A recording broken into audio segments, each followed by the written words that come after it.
Based on a true story that took place in America during the 90s, a group of college students made a fortune in casinos using card counting techniques. At the start, we're introduced to a math student named Ben, who dreams of pursuing medicine at Harvard University after graduation. In the US, becoming a doctor requires at least an undergraduate degree, but for Ben, the challenge lies in securing $300,000 for tuition, a sum that's difficult for him to obtain due to his family's modest financial situation. Hoping for a full scholarship, Ben meets with Phillips, the financial aid evaluator. Despite his outstanding academic record, he faces competition from 76 other candidates with similarly impressive achievements. Phillips informs him that academic excellence alone won't be enough. He needs something unique that sets him apart. Lacking any standout qualities beyond his grades, Ben leaves without any certainty about securing funding, even though he's just one semester away from graduating. Ben works at a clothing store, earning only $8 per hour. Later, he shares his scholarship dilemma with his best friend, Mika, admitting that he lacks any remarkable qualities beyond academics. That night, Ben celebrates his birthday at a bar with another close friend, Ken, and his mother. During their conversation, it's revealed that the three of them are participating in a competition to develop a self-driving car system. The next day in class, a professor named Miki is explaining Newton's method and asks for an explanation. Being exceptionally smart, Ben not only answers but also points out that the method was originally developed by Joseph Raphson and published 50 years before Isaac Newton simplified it. Impressed by Ben's deep historical knowledge, Miki challenges him with a probability-based puzzle, similar to a game show where contestants pick a curtain to win a car. Unexpectedly, Ben quickly grasps what the professor is testing and solves the challenge using probability theory. Seeing his exceptional talent, Miki is thrilled and rewards him with extra credit. After class, Miki reviews Ben's exam results to confirm his suspicions. Ben indeed scored the highest among all students. Later, during a break, Ben plays basketball with his two best friends. He notices Jill, the most popular girl on campus, and mistakenly thinks she's waving at him. Feeling embarrassed, he realizes she was actually greeting someone else. That night, while studying at the library, a mysterious student approaches Ben and leads him to a hidden room. Inside, he finds Professor Miki along with three other students. As Ben stares in confusion at a blackjack table set up in the classroom, Miki introduces him to the team: Choi, Jill, Kiana, and Picer. Amid his bewilderment, Miki invites Ben to join their secret team, a group that profits from blackjack using advanced card-counting techniques. Given Ben's exceptional mathematical skills, he is an ideal candidate. When Ben asks why he's being recruited now, Miki explains that a former member left after landing a stable job at Google. Jill had already approached Ben privately about joining, but he was hesitant due to his job at the clothing store. Understanding that Ben's presence would strengthen the team, Miki continues to persuade him, emphasizing that the potential earnings far exceed his current wage. While card counting isn't illegal, casinos strongly oppose it, and those caught are usually thrown out. Even after hearing this, Ben declines the offer. Before he leaves, Miki asks him to keep their conversation confidential. The next day at work, Ben is surprised when Jill walks in, pretending to shop. In reality, she's there to convince him to reconsider. That night, after much deliberation, Ben shows up at Miki's secret meeting and agrees to join, but only until he earns $300,000, the amount he needs for medical school. Miki understands and accepts Ben's condition. Now an official member, Ben begins learning the team's blackjack strategy, something he has never attempted before. He studies their coded signals and even sneaks in tutorials on beating the dealer during class. In another session, Miki explains the team's structure. Ben and Picer act as big players, while the other three serve as small players who monitor the casino floor. After mastering the final lesson body signals, Ben is ready for his trial run at a secluded casino. Still nervous and awkward, Ben steps inside and spots Choi, who subtly crosses his arms, a signal instructing Ben to sit at that table. Before placing his bet, Choi discreetly says the keyword magazine, which helps Ben match it with their calculated count. As a small player, Choi's role is to relay card values to Ben using coded words, enabling him to beat the dealer. However, after winning his first bet, Ben instinctively greets Choi, an obvious mistake. The team is trained to act like strangers, and his slip-up immediately breaks their cover. Sometime later, after securing numerous wins, Ben is suddenly dragged from his chair and taken to another room. A mysterious figure asks him to recount the card count from the table. When Ben answers correctly, the hood covering his head is removed, revealing that this was merely the final test. With that, he is officially accepted as a full-fledged member of the team.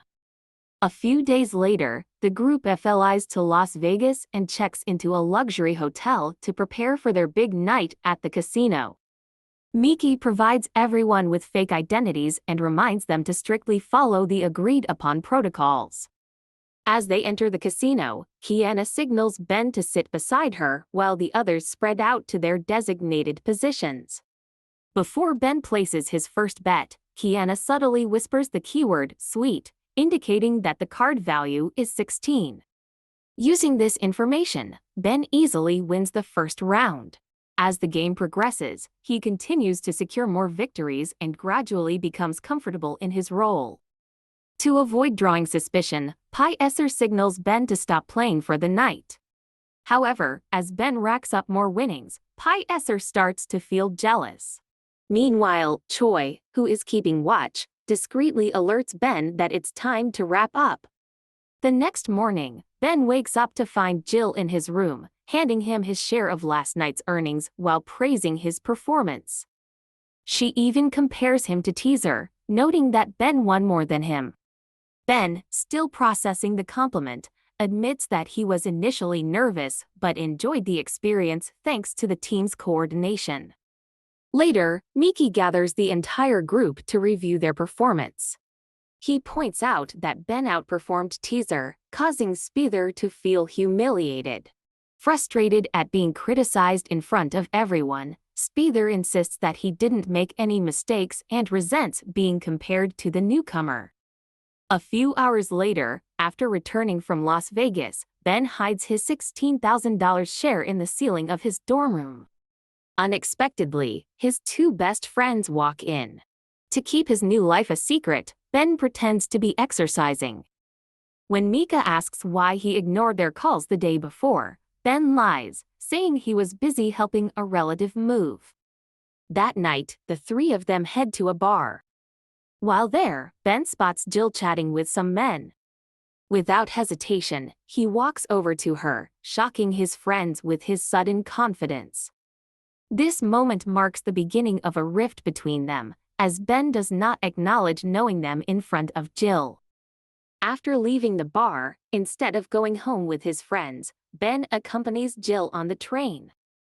During the ride, he asks if Miki had sent her to recruit him at the clothing store. Jill denies it, insisting that she genuinely wanted Ben on the team because of his exceptional intelligence. Taking the compliment as a cue, Ben unexpectedly tries to kiss Jill only to be rejected. An awkward silence follows. Embarrassed, Ben apologizes, and Jill decides to get off at the next station, leaving Ben looking dejected. The following Saturday at work, the team once again flies to Las Vegas. During the flight, Ben dozes off and accidentally rests his head on Jill's shoulder. Meanwhile, his savings inch closer to the $300,000 mark, and his adaptability to the game continues to improve. After multiple successful runs, a private security officer named William, who monitors the casino, begins to grow suspicious of Ben's seemingly unnatural winning streak. Suspecting card counting, he decides to keep an eye on him. In a conversation with the casino staff, it is revealed that William himself is skilled in card counting but chose not to exploit it. Miki, satisfied with Ben's performance, praises himself for making the right decision in recruiting him. With his newfound wealth, Ben's lifestyle begins to change. He now purchases expensive items without the need to save for years. Meanwhile, Teaser, growing increasingly envious of Ben's success, starts deviating from protocol by intentionally disrupting Ben's focus to hinder his earnings. William, monitoring Ben through the casino's CCTV footage, begins to suspect that the players at the table are working as a team after noticing Kiana signaling with her hands. However, due to Ben's argument with Teaser, he unintentionally avoids getting caught, at least for the night. Later, as the team gathers at a bar, Miki, furious at Teaser, immediately kicks him out of the group, despite Teaser's excuse that he was simply too drunk. Afterward, Miki faces a dilemma. He needs to cash out their chips before the casino changes its chip design in 24 hours. Seeing another guest casually tipping a waiter with chips, Ben suggests using a similar method to exchange their earnings without raising suspicion. Once again, Miki is impressed by Ben's quick thinking. Later that night, Jill unexpectedly invites Ben to her room, and without hesitation, he accepts. The two finally share an intimate moment. With his lucrative and exciting new job, Ben starts neglecting his two best friends, who are deeply focused on winning a robotics competition. Their frustration grows when Ben repeatedly fails to fulfill his responsibilities. They finally confront him, accusing him of not being committed to the project. Insulted, Ben decides to quit entirely, arrogantly claiming they will never succeed without him. A few days later, during their next casino run, Ben's emotions become unstable due to his fallout with his friends. As a result, he starts losing repeatedly. Sensing his frustration, Kiana signals by touching her hair, an indication for Ben to walk away from the game. However, stubborn and desperate to recover his losses, he disregards the signal and increases his bets. But luck isn't on his side. As his losing streak continues, Jill quickly steps in, pretending to be his wife and forcibly dragging him away before things get worse. With a total loss of $200,000, Miki is furious. He refuses Ben's apology and demands full compensation for the losses.